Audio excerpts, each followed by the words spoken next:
ils dirigeaient tous les deux un pays différent de celui auquel ils appartenaient à l'origine.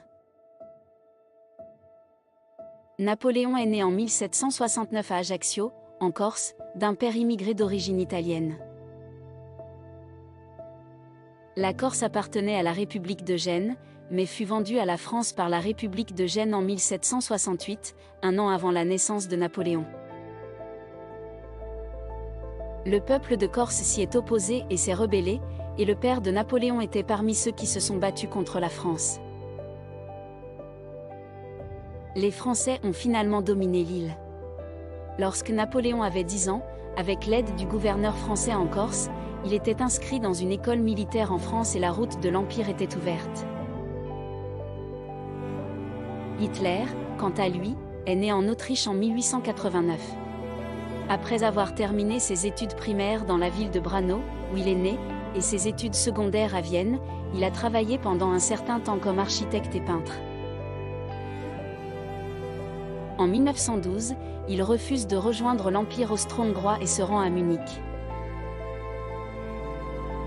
Avec le déclenchement de la Première Guerre mondiale, il rejoint volontairement l'armée bavaroise et lui ouvre la voie à la dictature. Napoléon et Hitler ont gouverné leur pays en changeant leurs régimes élus. Napoléon avait établi le consulat en 1799. Le pays était gouverné par ce consul de 3 personnes. Dans ce consul, élu pour 10 ans, la plus haute autorité était le premier consul.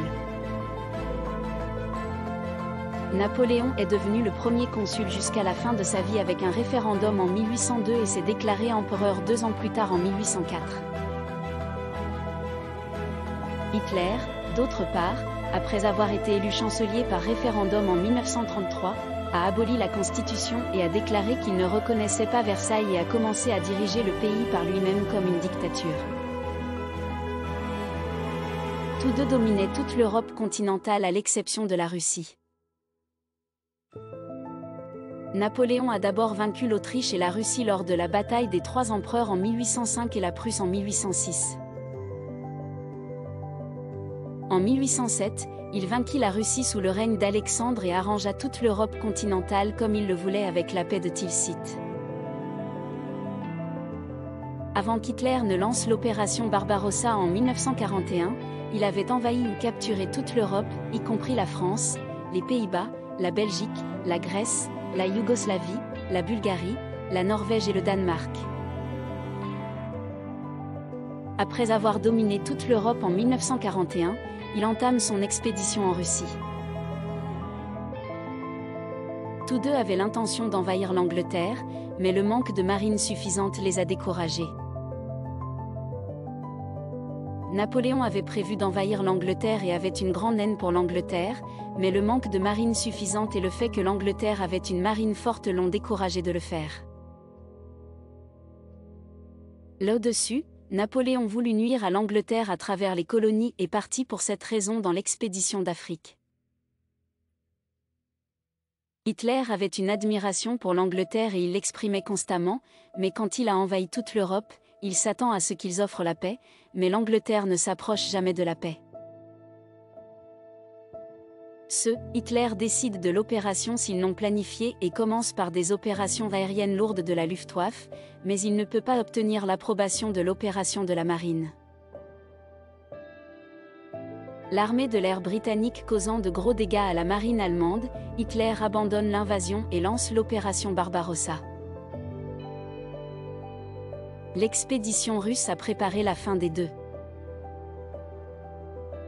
Napoléon s'est allié à la Russie avec la paix de Tilsit qu'ils ont signée en 1807, mais lorsque la Russie a quitté cette ligne, Napoléon a décidé de faire son expédition russe.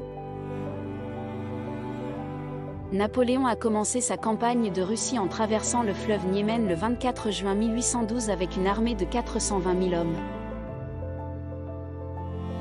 Avec le retrait continu des Russes, Napoléon a attendu à Vilna pendant 18 jours, une grosse erreur selon certains historiens, peut-être qu'il se battrait ou qu'Alexandre voudrait la paix. Mais quand ce qu'il attendait ne se produit pas, il se dirige à nouveau vers la Russie. Il entre à Moscou le 5 septembre 1812, battant l'armée russe d'abord à Smolensk puis à Borodino. Mais les Russes ont incendié Moscou pendant qu'ils se retiraient. Napoléon a attendu à Moscou pendant 35 jours et a envoyé un mot à Alexandre 3 fois pour la paix. La réponse est négative. En raison du manque de préparation des soldats au froid, à la faim et à la maladie, Napoléon commence à se retirer de Moscou le 19 octobre 1812. Cependant, l'armée russe, qui reculait constamment auparavant, attaque cette fois et inflige de grandes pertes à l'armée napoléonienne. Napoléon, qui traversa le Niémen avec une armée de 420 000 hommes le 24 juin, passa au même endroit le 12 décembre et il en resta 50 000.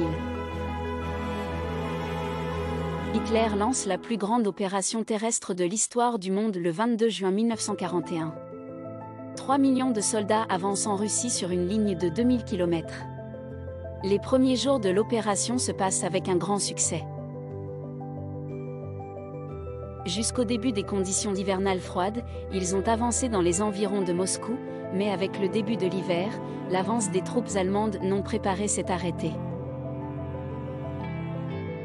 La pause, qui a commencé à la fin de 1941, a commencé par une retraite continue après l'échec du siège de Stalingrad en 1943 et a duré jusqu'à la fin de la guerre.